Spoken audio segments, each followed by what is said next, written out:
Ya, Anda masih bersama kami di seputar Aceh. Pemirsa, Aceh memasuki musim pancaroba, yaitu peralihan musim penghujan ke musim kemarau, yang terjadi dari bulan Februari hingga Mei mendatang. Meski begitu, di beberapa daerah di wilayah Aceh terjadi curah hujan. Hal ini dikarenakan wilayah Aceh berada di posisi ekuatorial.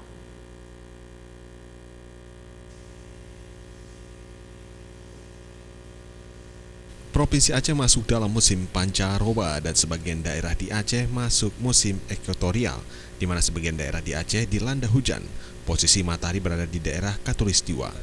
Berdasarkan data BMKG kelas 1 Sultan Iskandar Muda Belang Bintang Aceh, masuk musim pancaroba mulai dari bulan Februari, Januari hingga Mei. Namun demikian, pada bulan Maret melimpahnya curah hujan disebabkan posisi Aceh berada di daerah ekuatorial.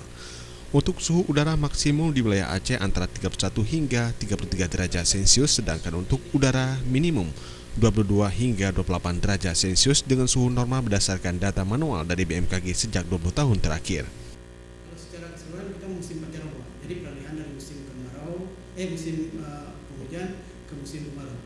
Pak, ada berapa lama berlangsung biasanya? Untuk masa pancaroba ini kita perkirakan dari bulan Februari kemarin, akhir Februari sampai dengan bulan Mei. Cuma harus kita seperti saya katakan tadi, pada bulan Maret ini kita ada sedikit penambahan curah hujan.